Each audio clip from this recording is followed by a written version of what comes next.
Bueno, buenas tardes.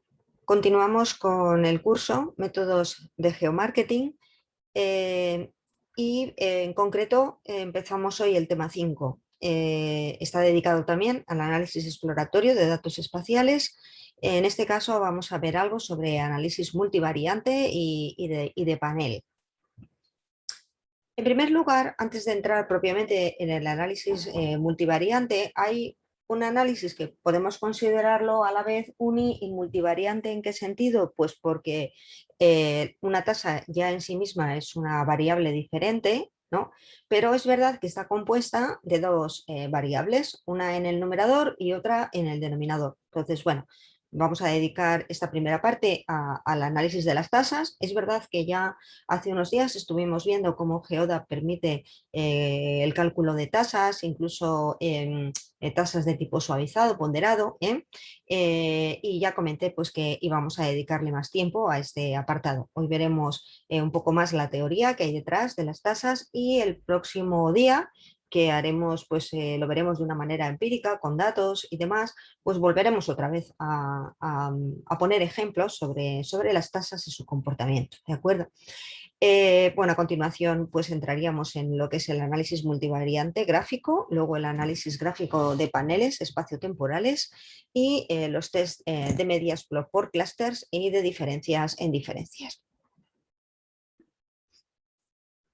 Bueno, el análisis de las tasas. Vamos a ver. ¿Por qué las tasas implican pues, o conllevan un estudio aparte o diferente, ¿no? Al final, pues se trata de una variable pues, que se ha elaborado a partir del cociente de otras dos. Bueno, aquí hay un concepto previo que es muy importante y que está a la base pues, de ciertos cálculos estadísticos más avanzados, ¿no? O sencillamente en la misma utilización de una variable formada como una tasa. Este cálculo es lo que llamamos la estacionariedad. El principio de estacionariedad es un principio que se supone, sobre todo, como digo, en ciertos cálculos más avanzados, como cuando veamos la dependencia espacial, que nos va a servir para segmentar de una manera como más robusta o más sólida el mercado.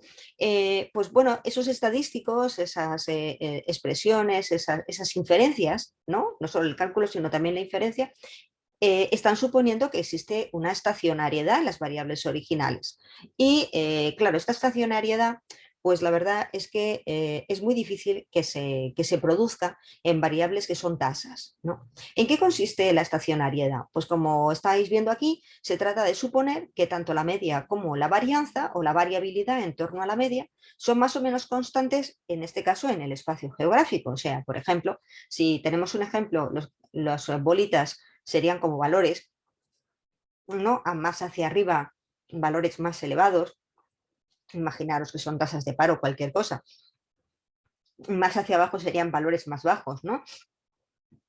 Y tenemos aquí esta flecha doble, que implica pues una variabilidad en torno a la media, que la media pues estaría por aquí en la mitad entre las dos líneas discontinuas, ¿no? Entonces, cuando hablamos de que una variable es estacionaria, lo que suponemos no es que la media y que la varianza sean totalmente constantes en el espacio sin ningún cambio, pero sí que son, diríamos, en sentido débil, más o menos constantes, ¿vale? Este más o menos pues implica que, hombre, los valores de la variable que sea, ¿no? Se mantienen más o menos dentro de las bandas de confianza que podíamos decir en torno, pues como digo, a unos valores. Alguno a lo mejor se sale fuera de las bandas, pero bueno, en principio la mayoría de los valores están aquí, en torno a este valor medio. Y la varianza vendría reflejada por la flecha, pues es más o menos esta distancia entre las dos líneas discontinuas. Hombre, hay algún puntito que tiene una distancia mayor respecto de la media, pero en principio todos se mantienen más o menos de una manera constante. Y yo estos valores los voy a encontrar más o menos así, pues en la parte oeste del mapa, en la parte este, en la parte norte, en la parte sur, en la parte nordeste. Entonces, cuando existe más o menos, pues eso, una cierta constancia de los valores, ¿no? Aunque haya valores un poquito más altos que la media y un poquito más bajos, y la variabilidad en torno a la media no varía excesivamente, ¿no? Pues entonces podemos suponer que existe estacionariedad o una cierta estacionariedad. ¿Cuál es el problema? Que es que esto no se da muchas veces. Los valores pueden dispararse, ser tremendamente elevados por arriba, en positivo o por abajo, ¿no? Llegando a ser incluso hasta negativos o muy bajos o cero, ¿no? Es decir, la diferencia entre los valores puede cambiar e incluso esta variabilidad ser diferente en la parte este que en la parte oeste. Vete tú a saber por qué, porque hay zonas que a lo mejor los valores de la variable pues, son muy diferentes con respecto a otras zonas, ¿no? Por ejemplo, esto puede pasar según que estemos pues, en zonas más rurales o en zonas más urbanas. Ahora veremos por qué. Pues podemos tener estas diferencias importantes y esta constancia no producirse. Cuando hablamos de varianza constante, hablamos de un término que en econometría es conocido, que es la homocedasticidad. Es una palabra rara, como digo yo en plan de broma, es un palabra, pero bueno, esta palabra rara lo que indica es eso, es que la varianza es constante, bueno, más o menos constante, ¿no? Como estamos viendo, en distintos lugares del espacio geográfico, ¿no? ¿Y cuándo se incumple? O sea, el incumplimiento, luego lo veremos, se llama heteroscedasticidad. Homos significa igual, eskedasis, creo que es una palabra griega que significa variabilidad. Homoskedasis sería variabilidad igual u homogénea, ¿no? Y heteroskedasis, ¿no? Sería hetero es distinto, pues variabilidad diferente pues por subzonas territorialmente hablando. Algunos habéis estudiado este concepto y en vez de estudiarlo pues por distintas zonas, lo habéis estudiado en distintos momentos del tiempo porque lo habéis estudiado referido a series temporales. Da igual, es decir, en una parte de los valores de la variable, esa varianza puede ser mucho mayor o mucho menor y entonces esto te crea pues una situación de varianza no constante, ¿vale? ¿Cuándo se incumple? O sea, cuando tenemos lo contrario a la homocedasticidad, que sería la heteroscedasticidad. Pues en el caso de las tasas, pues cuando tenemos o bien que las observaciones son muy diferentes entre sí, por ejemplo, en el denominador, o sea, porque la tasa sabéis pues que tenemos lo que es el numerador y lo que es el denominador. Entonces podemos tener problemas de no homocedasticidad o lo que es lo mismo de heterocedasticidad, tanto por determinados problemas en el denominador o por determinados problemas en el numerador. En el denominador, bueno, pues como digo, porque en el denominador, por ejemplo, las observaciones sean muy diferentes. Normalmente en las tasas, ya lo vimos, ¿no? En el temario del primer parcial, pues que en el denominador pues de los indicadores normalmente ponemos la población, o la población total o un determinado segmento poblacional, ¿no? O también muchas veces la superficie, por ejemplo, para la densidad de población, que hablamos de el número de personas por kilómetro cuadrado o el número de no sé qué por kilómetro cuadrado. Bueno, pues en el denominador iría la superficie. Entonces, ¿cuándo nos encontramos con que las observaciones son muy diferentes? Hombre, porque sabemos pues que hay localidades, unidades territoriales, pues con una población enorme, pongamos por ejemplo la región metropolitana de Santiago versus cualquier otra región recóndita, Magallanes o lo que sea, que están en zonas más hostiles, porque en este caso son más frías y entonces, bueno, pues la población va a ser mucho menor. Entonces, si esa población en unos sitios enorme, en otras partes más pequeñita, va en el denominador de la tasa, esto crea problemas. Por ejemplo, en las series temporales esto puede pasar también, evidentemente, pero pasa menos. ¿Por qué? Porque las unidades territoriales se refieren a unidades de tiempo que no suelen variar o no varían mucho. Por ejemplo, si nos estamos refiriendo a datos mensuales, pues hombre, un mes tiene 30 días. Es verdad que me diréis, hombre, es que febrero puede tener 28. Bueno, 28, 30, ¿comprendéis? Es decir, son pues, periodos temporales, segmentos de tiempo que se parecen. Ahora, si ese segmento, en lugar de ser, pues como digo, el número de días que tiene un mes, ¿no? O el número de horas que tiene un día o algo así, resulta que es la población de una determinada región, pues la cosa puede variar tremendamente, o hasta la extensión territorial. La extensión territorial, hay regiones que son enormes y otras que son muy chiquititas por circunstancias, a veces son históricas, otras veces no, porque en las regiones normalmente con poca población pues se intenta agrandar la extensión territorial para lograr reunir a un mayor número de personas. Eso pasa, por ejemplo, con los famosos census tracts en Estados Unidos o nuestras secciones censales en España, ¿no?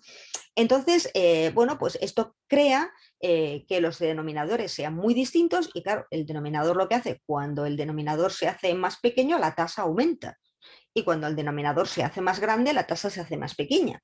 Entonces, esto puede producir unos resultados en términos de tasas que se disparen, muy diferentes.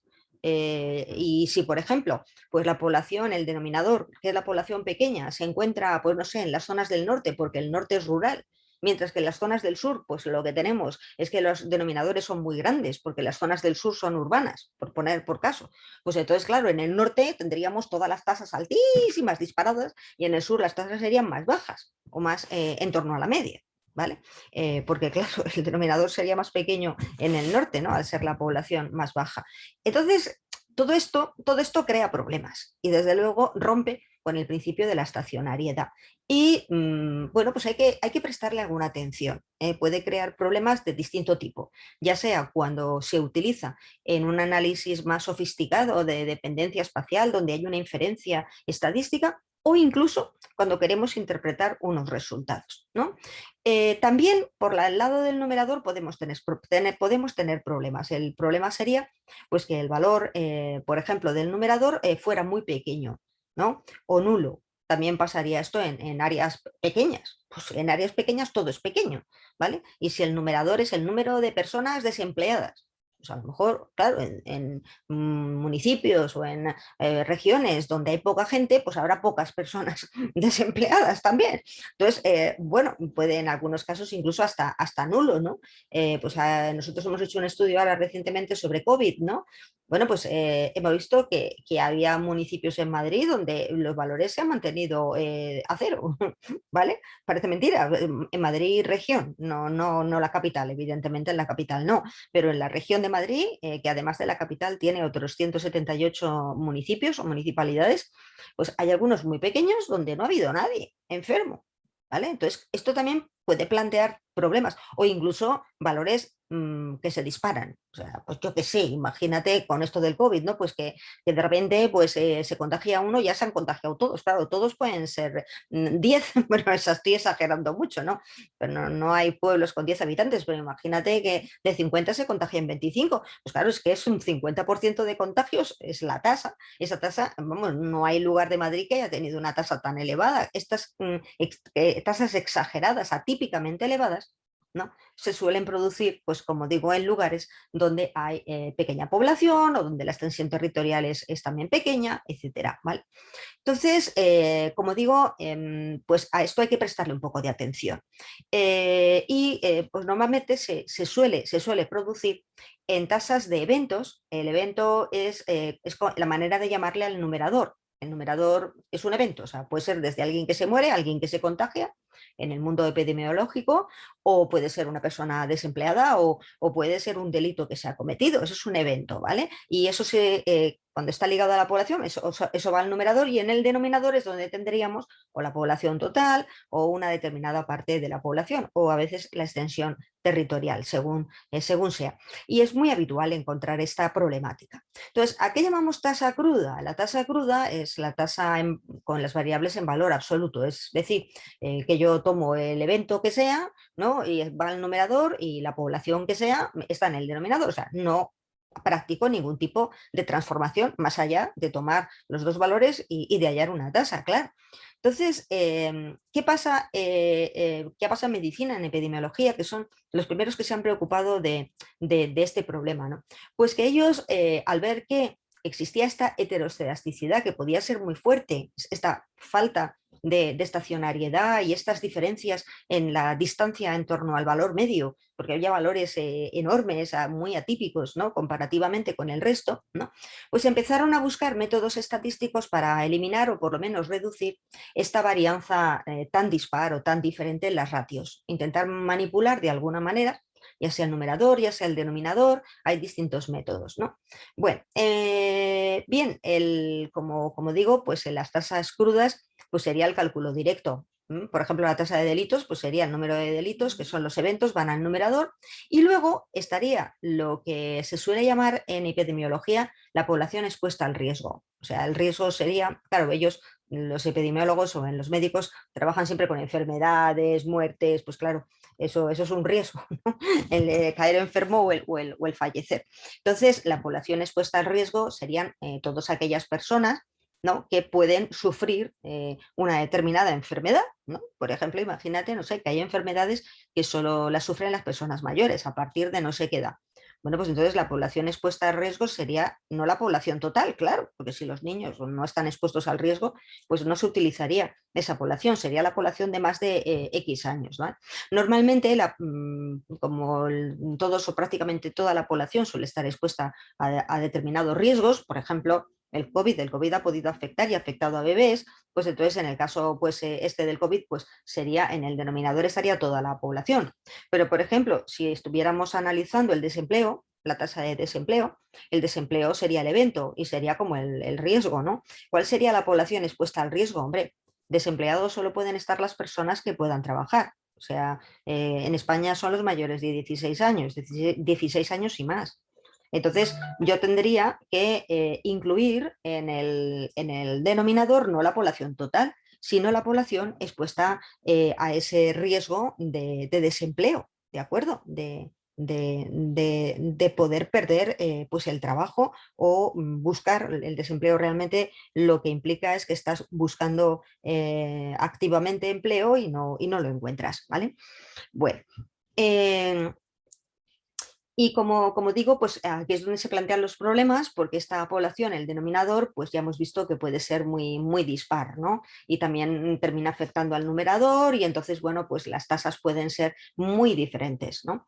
En el campo socioeconómico, pues por ejemplo, tenemos que, sobre todo en unidades territoriales pequeñas, pues como podrían ser las comunas o los distritos, ¿no?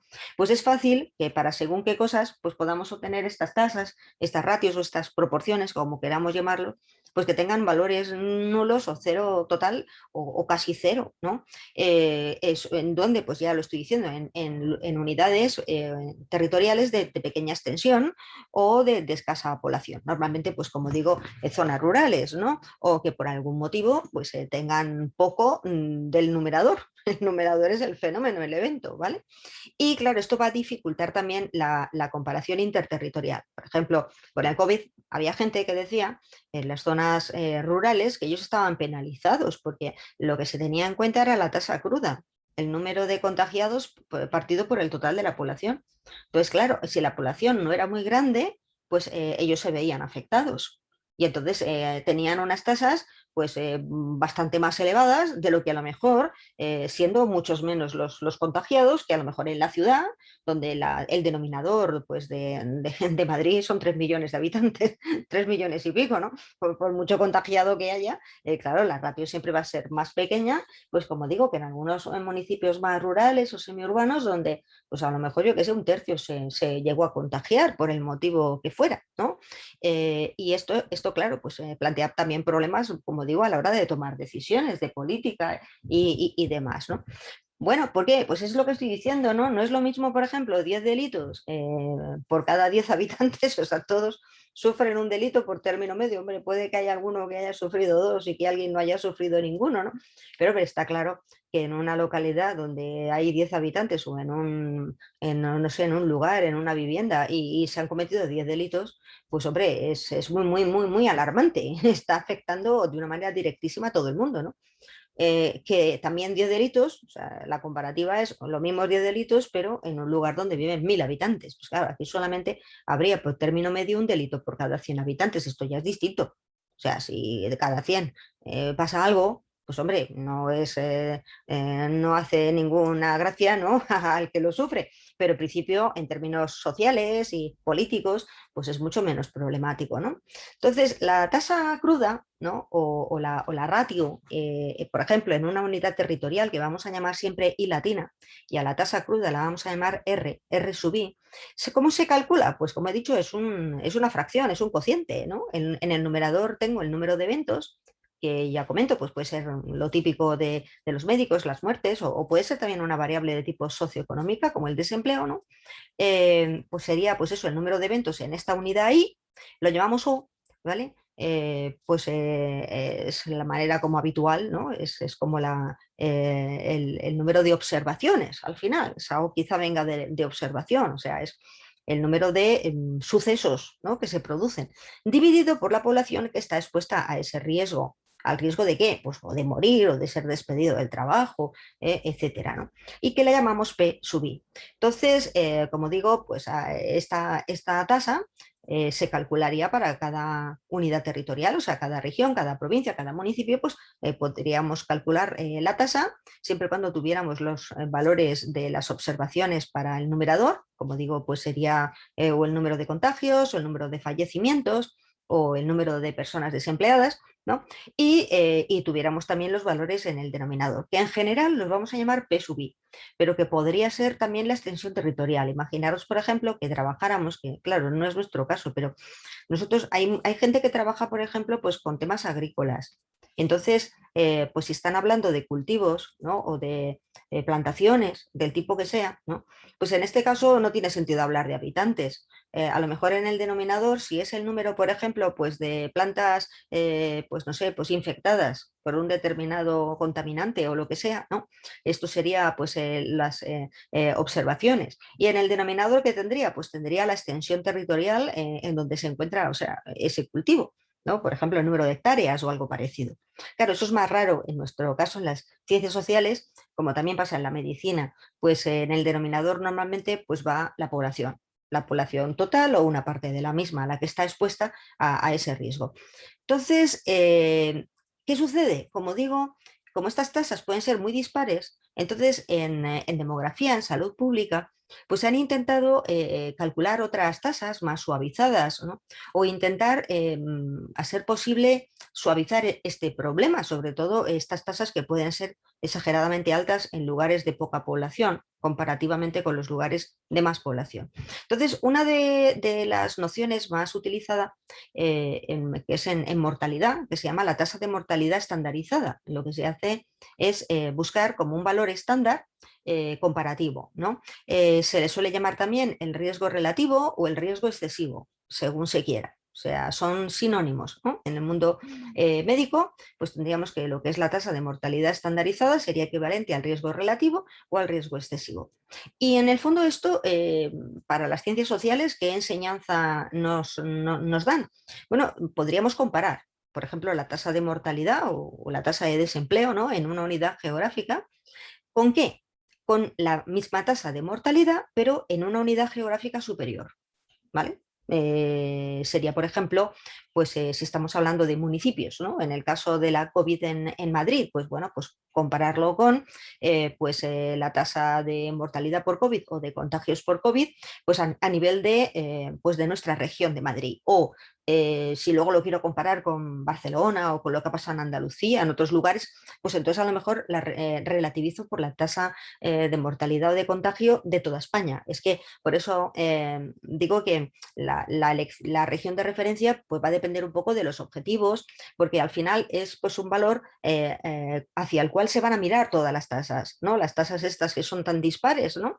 Por ejemplo. Entonces, bueno, pues la elección de la región de referencia, pues como digo, va a depender de si yo me quiero centrar en una región, en un país o hasta en un continente. O sea, que ahí pues dependería, como digo. ¿Cómo se calcula la tasa de mortalidad de referencia? Es decir, por ejemplo, de una región o de un país, ¿no? Pues, bueno, hay gente que tomaría todas las tasas, ¿no? ¿Vale? Y haría una media de las tasas. Bueno, eso realmente está mal. O sea, lo que habría que hacer, esta tasa de mortalidad de referencia, esta pi, ¿no? Con este virgulilla encima, ¿no? Pues sería igual al sumatorio de todos los eventos, desde el 1 hasta n, ¿qué quiere decir? Pues n sería el número, imagínate que se trata de municipios en España, ¿no? En Madrid. Pues sería desde el 1 hasta el último municipio de Madrid, hay 179, pues del 1 al 179.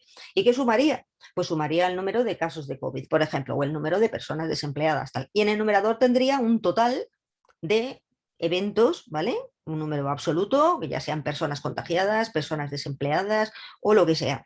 Y en el denominador, ¿qué tendría? Pues también tendría el total, la suma de las poblaciones de cada uno de los municipios de la comunidad, desde el 1 hasta el 179. Y entonces, esta tasa de referencia se calcula como el total de los eventos dividido entre el total de la población. ¿Vale? Y entonces, ¿qué va a pasar? Pues que cada uno de los R sub I, que hemos calculado previamente, que serían esas ratios individuales a nivel de unidad territorial básica, ¿no? Se van a comparar con esta pi gorro, por así decirlo, pi virgulilla, que sería la tasa media, ¿vale? Pues una tasa media a nivel de la región de referencia, ya sea la Comunidad de Madrid, por ejemplo, ¿no? O España o lo que sea. Entonces, ¿por qué nos viene bien calcular este valor de la pi virgulilla? Porque con ayuda de la pi virgulilla, que sería pues como esta tasa media a nivel regional, si yo multiplico esta tasa media a nivel regional por la población de cada una de las unidades territoriales inferiores, por ejemplo, de los municipios, yo lo que estoy haciendo es esta población, ¿no? La estoy corrigiendo, ¿vale? La estoy matizando, porque al multiplicarlo eso es lo que hago, por este cociente, por esta tasa media. O sea, la población de cada municipio la corrijo por la tasa media de desempleo o de mortalidad o de contagios, ¿no? A nivel de la región de referencia. Es una manera, como digo, de corregir lo que es la población. ¿Por qué la población? Es el denominador de la ratio principal, es lo que está en el denominador, porque es lo que hemos dicho, que suele estar sometido pues a cambios drásticos. En lugares rurales la población es muy pequeña comparativamente con otros municipios incluso, donde la población es enorme, ¿no? Puede pasar, o regiones, como decíamos antes, en Chile o lo que sea.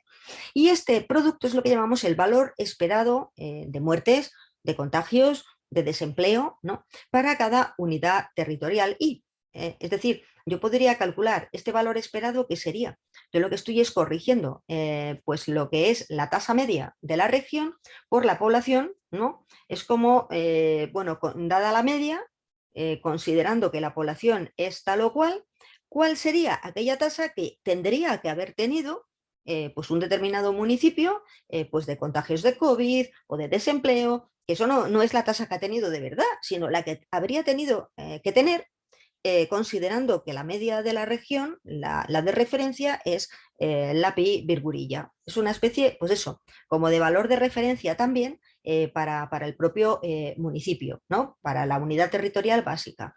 Entonces, la tasa de riesgo excesivo no es más que comparar, ¿no? El valor de muertes o de desempleados, ese valor que se ha dado de verdad, ¿no? Y dividirlo entre el valor esperado, ¿no? Que se calcula teniendo en cuenta la tasa de referencia. Sería como el número de eventos que han sucedido de verdad en un municipio, el número de contagios por COVID o el número, por ejemplo, de desempleados, ¿vale? O lo que sea, ¿no? Dividido por el número que tendría que haberse dado si hubiera seguido una distribución que diríamos estacionaria, ¿vale? Dada esta media general o regional, ¿no?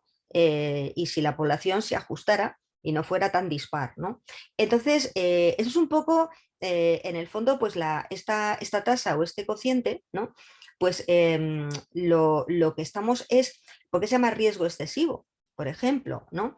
Pues porque este valor de O sub I, ¿no? Que serían los eventos que han pasado de verdad, pueden estar o por encima o por debajo de lo esperado, según la región de referencia, ¿no? Entonces, el valor esperado en esa región de referencia. Claro, esta E va a cambiar según que N incluya a todos los municipios de Madrid o todos los de España, claro. La cosa varía porque el sumatorio también es mucho mayor si es el caso de todos los municipios de España, ¿no? Y claro, pues esto va a cambiar la E. Entonces, evidentemente, como decíamos antes, elegir la región de referencia tiene mucha importancia, ¿no? Y entonces, bueno, pues lo que hace es ver ese riesgo relativo o riesgo excesivo, excesivo por arriba o por abajo. Es decir, es dónde está el valor de verdad por encima de lo que habría sido el valor esperado para una localidad de esa población, de la población P sub I. Es algo así. Entonces, si está por encima, pues sería tendríamos un nivel de contagio superior o un nivel de desempleo superior a lo que tendría que ser. Y esto es muy interesante, porque entonces es decir, bueno, ¿y por qué?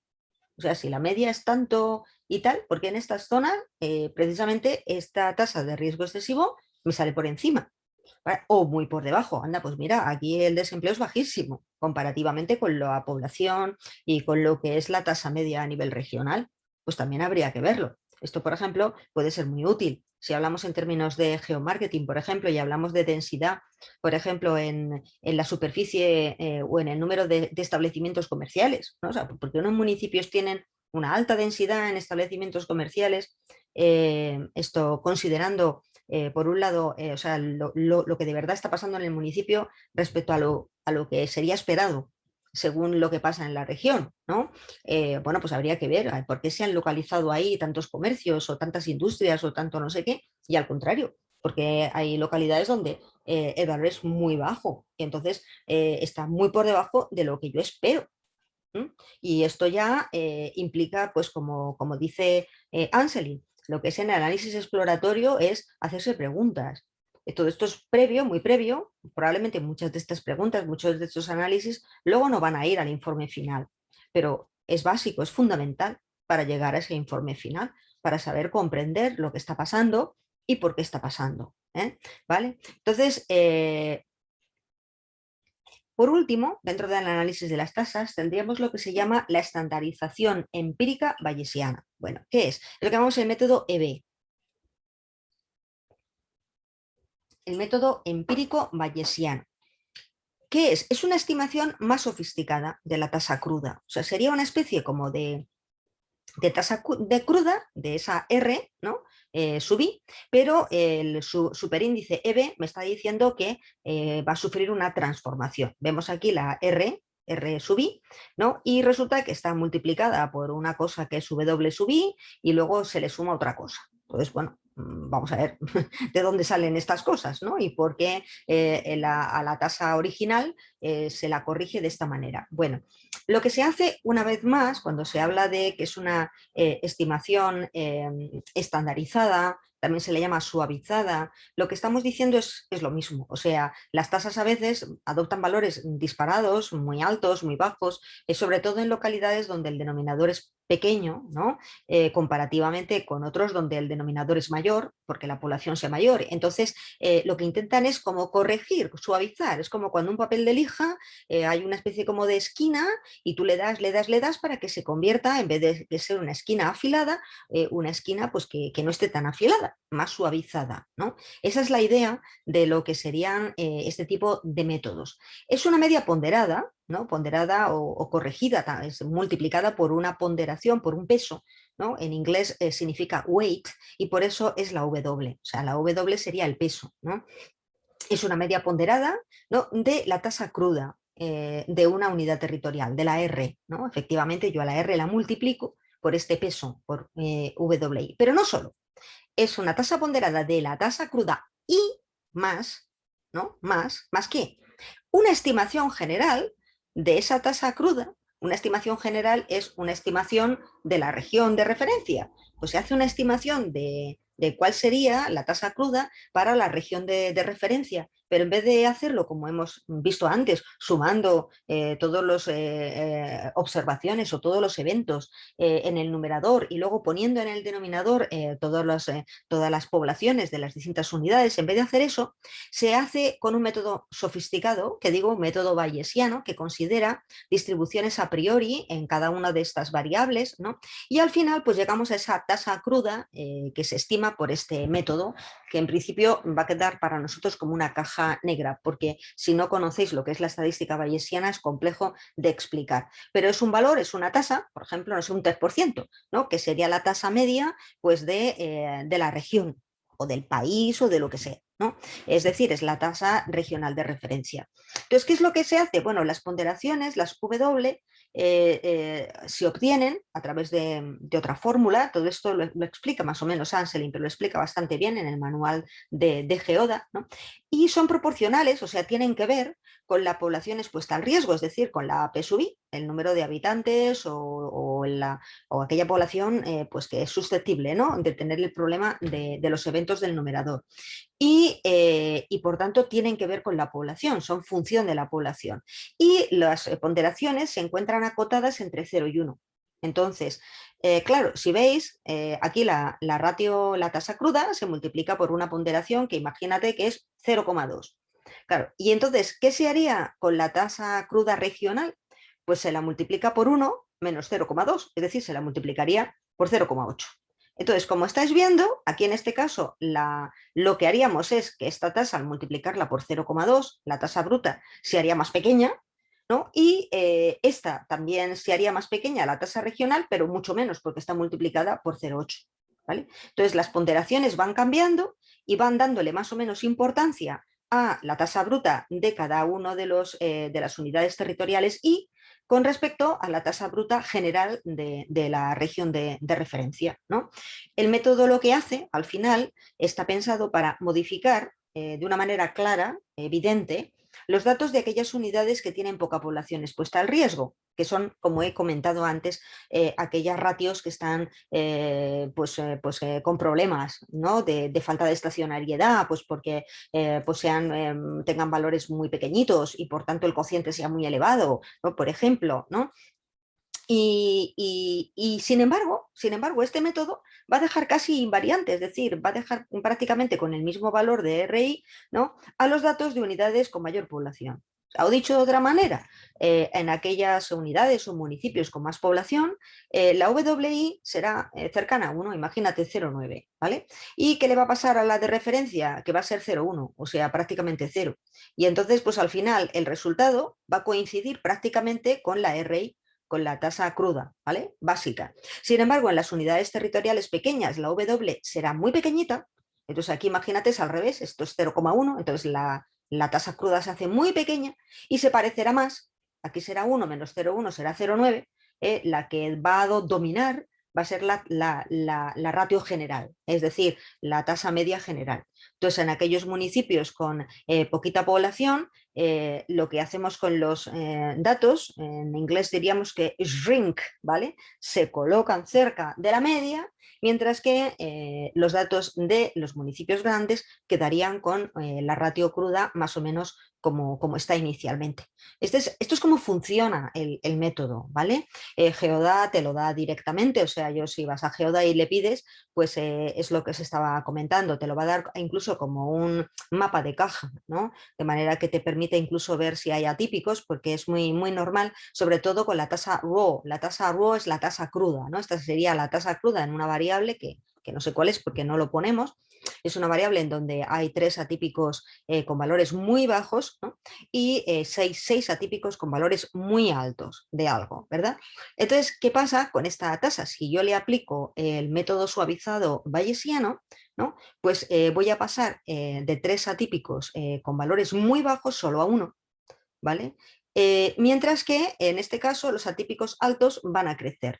¿Por qué disminuyen los de valor bajo y aumentan los de alto? Bueno, pues habría que ver un poco la distribución, pero lo normal es que los valores de forma absoluta, o sea, los números que no aparecen aquí, porque aquí lo que vemos pues son el valor de los, en este caso sería el primer cuartil, ¿no? Esto sería del primer cuartil al segundo, que es la mediana. O sea, yo no tengo aquí los valores exactos de la variable. Pero esto el próximo día, cuando lo veamos con algún ejemplo, iremos a la tabla y veremos que efectivamente aquellas tasas crudas que tenían valores muy, muy elevados se van a hacer más pequeños. Y luego, claro, la distribución pues puede dejar más o menos atípicos porque depende de cómo se haya movido la masa de la distribución, ¿no? Entonces, bueno, sencillamente esta diapositiva no es ilustrativa al 100%, pero sí que muestra que yo en Geoda puedo calcular esto muy rápidamente. Yo no necesito saberme las fórmulas de antes, ni mucho menos. Sí que necesitas comprender las fórmulas. Yo puedo pedirte, puedo en el segundo examen parcial, ¿no?, hacer preguntas sobre el contenido de las fórmulas, qué significan, qué información me están dando. ¿Vale? Pero saberlas de memoria y menos aún hacer los cálculos, eso olvidaros porque para eso está Geoda, que lo hace automáticamente. ¿Vale? Entonces, aquí me faltaría a mí mostrar la tabla de datos para demostrar que en el cálculo de las ratios EBS, ¿no? Los valores que aquí son más altos en la RO, pues en el EBS, en la tasa bayesiana, ¿no? Estimación bayesiana estandarizada, pues se van a matizar y van a ser más bajos, van a estar más cerca de la media, ¿no? Y al contrario. Bueno, vamos al análisis multivariante gráfico de datos espaciales. Bien, el análisis multivariante gráfico se puede realizar a través de diagramas de dispersión. Bueno, podemos utilizar muchas otras representaciones, ¿verdad? Pero, en fin, estas son como muy típicas y muy comunes en el análisis espacial y no espacial. O sea, los diagramas de dispersión se utilizan mucho para ver, por ejemplo, de manera bivariante, ¿no? Pues la relación que hay entre dos variables. Si hay una relación de asociación, si los valores altos de una coinciden con los valores altos de la otra y viceversa. E incluso Geoda te incorpora una matriz con distintos diagramas de dispersión para un número superior de variables, ¿no? Lo cual puede ser interesante también. Luego Geoda incorpora dos tipos de diagramas o de gráficos que son también muy curiosos y muy útiles porque además uno puede interactuar con el mapa siempre. En todos estos casos yo puedo tener un mapa y puedo seleccionar observaciones y se me van a iluminar en el mapa, que es lo bueno. ¿Vale? Que no van a estar los diagramas pues por separado, como pudiera pasar en cualquier otro software de tipo estadístico. Vamos en los diagramas de dispersión bivariante, que es el clásico diagrama de dispersión, ¿no? Es lo que se llama también nube de puntos. Es la relación, lo que hace es describir, así de manera gráfica, ¿no? La relación o la dependencia que hay entre dos variables X e Y. Por ejemplo, sería el caso pues que estamos viendo aquí. Hasta qué punto el número de teléfonos, ¿vale? Por ejemplo, por habitante, por cada 1000 habitantes, tiene alguna relación con la tasa de extranjeros, ¿vale? Entonces, bueno, pudiera ser que sí, pudiera ser que no. Estos puntos estarían refiriéndose, pues yo no sé si estos son los barrios de la ciudad de Madrid, son unidades territoriales, y se trataría de ver si hay una cierta coincidencia, entre comillas, de manera que los valores bajos de una variable coincidan más o menos con valores bajos de la otra y viceversa. Entonces, si la nube de puntos, que es lo que estamos viendo, se ajustara mucho a una línea recta, o sea, la línea recta representara bien esta distribución, ¿no? Pues entonces que eso querría decir que la relación entre ambas variables pues sería lineal, ¿no? Estamos viendo que estos dos casos que estoy presentando aquí, pues hombre, pues precisamente no parece que la línea recta represente muy bien a la nube de puntos, ¿no? Pero hay ya unas tendencias, ¿no? que podríamos identificar en estos dos diagramas, ¿no? Por ejemplo, estamos viendo que, por ejemplo, en el de la derecha, ¿no? El ángulo que forma la línea recta, que sería la línea ajustada por el método de mínimos cuadrados ordinarios, aquel que comete el mínimo error, el error se mide como la distancia entre los puntos de verdad para cada valor de la X, ¿no? Los puntos de verdad y los puntos sobre la recta. Entonces, así en vertical, ¿no? Pues es la línea con la pendiente pues que menos errores comete. Que pueden ser muchos o pocos, que en este caso son bastantes porque la distancia, pero bueno, es la que menos, o sea, cualquier otra inclinación de la recta iba a cometer más errores. Entonces, lo que estamos viendo es que como la pendiente es positiva, o sea, porque el ángulo que forma con la horizontal es un ángulo positivo, ¿no? Pues entonces la relación que predomina aquí sería la relación directa, ¿vale? Estos son líneas de banda ancha, ¿no? Lo que sería hoy, modernamente hablamos pues las líneas de teléfono, pues que son de internet, ¿no? Y la tasa de extranjeros pues tienen una relación predominantemente positiva, que tampoco, o directa, diríamos, ¿no? Que quiere decir que a más o a menos. O sea, en lugares donde la tasa de extranjeros es mayor, pues la proporción de líneas de banda ancha por habitante también es mayor. Mientras que en lugares donde la tasa de extranjeros es menor, esta proporción también es menor. Sin embargo, si en vez de analizar esto con las líneas pues de wifi o de banda ancha, ¿no?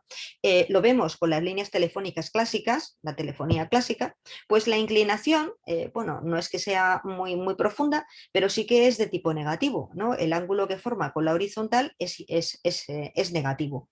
¿Vale? Entonces, lo que estamos viendo aquí es que la relación es inversa, a más menos y a menos más. Es decir, que a mayor, en los lugares donde hay una mayor tasa de extranjeros, resulta que las líneas de telefonía fija, que son más caras, normalmente, al menos aquí en España, y en aquellos años, esto está hecho para el año 2005, o sea, hace ya 15 años, ¿no?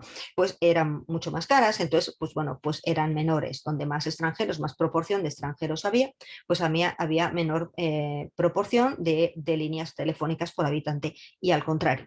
Entonces, bueno, pues estamos viendo estas dos direcciones. La slope sería precisamente pues como el coeficiente beta en el análisis de regresión. Eso el próximo día lo veremos un poquito mejor, pero bueno, estamos viendo que si el slope o la pendiente tiene signo positivo es porque la relación es directa o positiva, ¿no? Y lo que decíamos del ángulo con la horizontal, y si es inversa, pues es que la pendiente pues es al revés, ¿vale? La relación es inversa, es negativa, y es lo que yo digo, a más de una variable menos de la otra y viceversa, ¿no?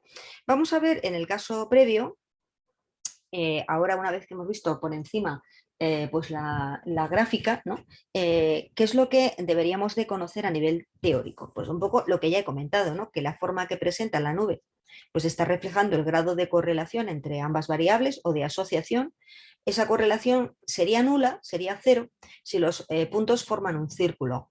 Por ejemplo, en el caso que hemos visto, pues bueno, pues los puntos aquí no es un círculo, no sería una pelota de fútbol, pero podría ser una especie de pelota de rugby, ¿no? O sea, aquí prácticamente porque el ángulo es negativo, pero es casi cero. Es casi cero porque la apertura de este ángulo es muy pequeñita, ¿no? Entonces, si la línea recta pues, fuera una paralela a la horizontal, ¿no? Pues tendríamos la ausencia total de correlación. Estamos viendo que cuando el ángulo es pequeño, ¿no? Está cercano a cero, es porque la correlación también es pequeña o el nivel de asociación es pequeño. No podemos encontrar pues esas relaciones fuertes que se dan entre otros pares de variables, ¿no? Si la forma de la nube de puntos tiene una forma de línea recta, ¿no? Pues es porque la relación pues sería lineal. Los puntos pues serían una especie como de elipse en torno a la línea recta. Pero pudiera ser no lineal, ¿no? Por ejemplo, cuando los puntos forman tienen otra forma. Por ejemplo, aquí, pues no lo sé, a lo mejor le iría mejor una curva, una especie como de parábola con un mínimo, ¿no? Y que sube para arriba o no. Claro, eso habría que matemáticamente ver cuál es la función matemática, ya puede ser una parábola de segundo grado, por ejemplo, ¿no? Una función pues, cuadrática o cúbica, que sería la famosa, pues una función cúbica es como la y igual a x al cubo, ¿no? Mientras que la y igual a x al cuadrado es la parábola, que tiene un mínimo. La x al cubo tiene máximo y mínimo y un punto de inflexión, si recordáis de las matemáticas, ¿no? Bueno, las matemáticas y estas cosas te las van a dar el software automáticamente, ¿no? Por eso no te tienes que preocupar demasiado. El tema es que hay que saber identificar la mejor relación, claro, porque a lo mejor la relación lineal es mala, pero es mala porque el mejor ajuste no es una línea recta, es una línea curva, ¿no? Eso es como cuando te vas a comprar un pantalón. No te puedes empeñar en que la talla sea, no sé, aquí en España pues tenemos tallas de 38, 40, 42, 44, ¿vale?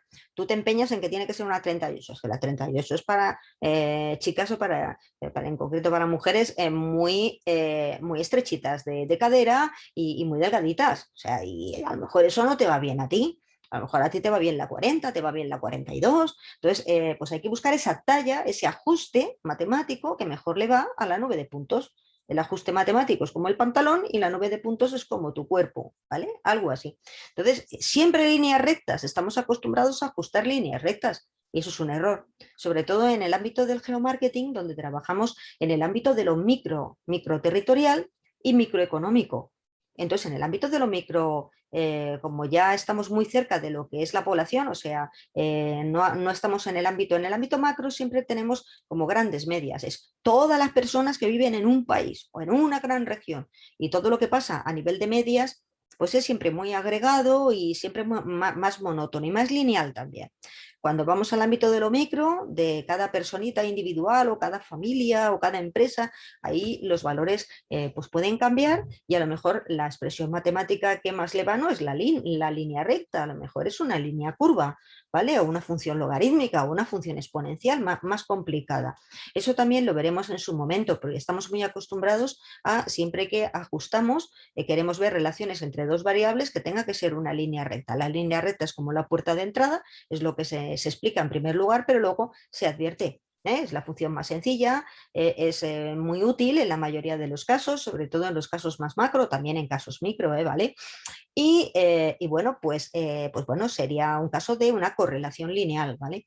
Pero también es verdad que el coeficiente hay que ver si, como pasa con el coeficiente de correlación lineal, ¿no? Pues si es significativo o no es significativo, en el sentido de que, como digo, a veces el ángulo es casi cero y entonces esto lo que quiere decir es que la relación es débil, al menos débil a nivel lineal, ¿vale? Entonces, esto pues ya iremos viendo pues qué tipo de inferencia podemos hacer o qué tipo de aproximación.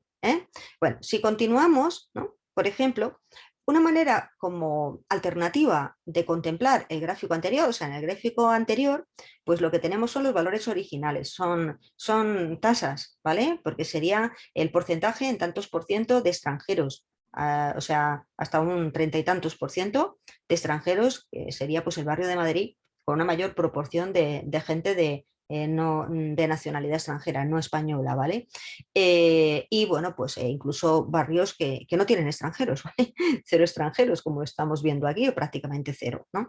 Entonces, estos serían los valores de las tasas en tantos por ciento. Y aquí es más chiquitito, pero también son valores decimales, están, aquí es en tantos por mil, ¿no? Sería, por ejemplo, el número de líneas telefónicas por cada 1000 habitantes, ¿no? Entonces, pero son datos de verdad, o sea, serían tasas crudas, por decirlo de alguna manera, ¿vale? Son las ratios originales. ¿Qué pasa si yo estandarizo las variables? O sea, tanto la del eje horizontal como la del eje vertical. Estandarizar una variable consiste en tomar los valores de esa variable, por ejemplo, aquí el 20, el 30, el 10%, ¿no? Se le resta el valor medio, pues el valor medio estaría entre 35 y 0, pues imagínate, pues que fuera 17 o que fuera 15 o que es 30 y tantos, pues puede ser 17, ¿vale? Imagínate, entonces 10, los puntitos que tuvieran un valor 10, se le resta menos 17, que es la media, y se divide por la desviación típica o desviación estándar, que es una medida de variabilidad. Y entonces, esto lo que hace es que te crea una nueva variable, claro, pues si yo las variables a cada valor le resto la media entonces, y lo hago lo mismo para el eje horizontal que para el eje vertical, yo obtengo una nueva variable que es muy peculiar, porque la media de la nueva variable es cero. Entonces, la media de los extranjeros sería cero y la media de la banda ancha o de los teléfonos sería cero. ¿Qué es lo que tenemos aquí? ¿Vale? Las medias coinciden con el valor cero, aquí se ve más claro, ¿vale? Tanto para el eje horizontal como para el eje vertical, y entonces yo puedo distinguir entre 4 cuadrantes. O sea, yo podría decir, pues claro, este sería el origen de coordenadas, ¿no? Y entonces yo tendría los valores que están por encima del cero. Si el cero es la media, pues serían los valores que están por encima del valor medio, pero en el primer cuadrante tengo por encima del valor medio tanto de la variable que está en el eje horizontal como de la variable que está en el eje vertical. O sea, serían aquellos barrios de Madrid que, teniendo una tasa de extranjeros por encima de la media de la ciudad, también tiene unas tasas de banda ancha o de wifi por encima de la media, ¿vale? Y luego tendría en el eje contrario, pues al revés, estarían los valores a la izquierda y hacia abajo, serían valores por debajo de la media. Por tanto, serían los valores de, por ejemplo, los barrios de Madrid, que no recuerdo los puntos si son barrios o qué, pero si fueran barrios de Madrid, pues serían aquellos barrios de Madrid que, teniendo tasas de extranjeros en el eje horizontal por debajo de la media, también tienen líneas de banda ancha en proporción por debajo de la media. Y luego vemos que en el segundo y en el cuarto cuadrante tendría situaciones contrarias, o diríamos de relación inversa, ¿vale? Que no es la que más predomina, porque la línea recta me dice que es, diríamos, un ángulo esto con positivo, de signo positivo el ángulo, con la horizontal, pero es verdad que hay determinados barrios donde se da lo contrario, no se da esta relación directa, sino que se da la relación de que a más, menos. Por ejemplo, serían barrios en donde por ejemplo, la tasa, o a menos más, quiero decir, la tasa de extranjeros está por debajo de la media, pero las líneas de banda ancha estarían por encima. ¿no? Bueno, ¿por qué? Pues imagínate que son barrios donde los extranjeros que viven allí, en proporción, pues son extranjeros de mayor poder adquisitivo. Por ejemplo, son pues, de los países ricos de Europa o de Estados Unidos, que son funcionarios que están trabajando en España y se concentran en esos barrios. Pues claro, allí, pues al tener más medios, pues son capaces de pagar esa línea. Yo no lo sé, es decir, habría que analizar evidentemente el por qué. Y aquí sería al revés, esto sería lugares donde la tasa de extranjeros está por encima de la media y la tasa de banda ancha está por debajo. O sea, se dan circunstancias alternas. Y lo mismo sucedería con el caso anterior. Entonces, ¿qué diferencia habría entre un diagrama de dispersión clásico con las variables, las tasas crudas o las variables originales en valores absolutos y aquel diagrama que está formado con las variables ya reformadas, estandarizadas o tipificadas, que también se llaman así? Pues que con las variables tipificadas, el origen de coordenadas que coincide con la media me determina 4 cuadrantes y me resulta muy interesante. Aquí no lo puedo hacer, pero el próximo día lo veremos. Yo podría seleccionar estos puntos y ver dónde están en la ciudad, si me interesa. ¿Dónde están aquellos lugares donde las líneas de banda ancha pues están por debajo de la media y también la tasa de extranjeros por debajo de la media? Y entonces se me iluminarían y a lo mejor pues esos barrios están cada uno en un lugar de la ciudad, o a lo mejor, qué casualidad, están todos en el centro de la ciudad juntos o no. Esto puede ser muy interesante, evidentemente, según lo que estemos analizando. Si yo, por ejemplo, pertenezco a una compañía telefónica, esto me interesará. Por ejemplo, la compañía se está diversificando, quiere dirigirse a los extranjeros y quiere hacerles ofertas atractivas. Bueno, pues a ver dónde se concentran en la ciudad, dónde se dan las mayores tasas, las menores tasas, que yo pueda ver aquellos nichos. Oye, donde hay más extranjeros y donde hay menos penetración de la banda ancha. Oye, pues allí que voy para vendérselo, ¿comprendéis? Es decir, esto me da un plus respecto a ese mismo diagrama de dispersión, pero con las variables estandarizadas y por tanto, pues que yo tengo en el centro el origen de coordenadas que me está determinando el valor medio y por tanto los 4 cuadrantes. La matriz de diagramas de dispersión pues sería una matriz en donde yo podría analizar relaciones 2 a 2, porque son 2 a 2 igualmente, ¿vale? Pero con distinto número de variables. En vez de 2 variables yo podría considerar 3. Entonces, por ejemplo, tendría la variable de contaminación atmosférica, SR, la contaminación sonora, S-noise, y el valor del precio de la vivienda. Entonces yo podría ver cosas como que el valor del precio de la vivienda en logaritmos, por eso en el eje estamos viendo, estos son de nuevo, aquí, esto no está estandarizado, o sea, serían valores absolutos. Entonces son valores un poco raros porque al estar en logaritmos pues es 12 con algo, 12,9, 13,8, son valores en logaritmos. La exponencial sería el valor del precio de la vivienda de verdad. Estos puntos yo creo que se están refiriendo a viviendas de Madrid, ¿vale? Y estos serían valores aquí este es un indicador, estos valores no significan nada porque es un indicador compuesto que se ha formado a partir de distintos contaminantes. ¿Vale? Aquí se han juntado pues, el CO2, el NOx, el ozono, etcétera, ¿vale? Y se ha creado un indicador sintético. Pero lo importante es ver que la relación es directa, que es muy curioso. O sea, aquellas viviendas con mayor precio son aquellas que se encuentran en los lugares de mayor contaminación atmosférica, cosa que pudiéramos pensar que es una barbaridad, pero claro, en una ciudad como Madrid pues no es tanta barbaridad, porque muchas veces lo que pasa es que allí donde hay más tráfico, donde hay más gente, ¿no? Pues es precisamente donde pues la vivienda es más cara porque son los lugares más céntricos, a veces pasa.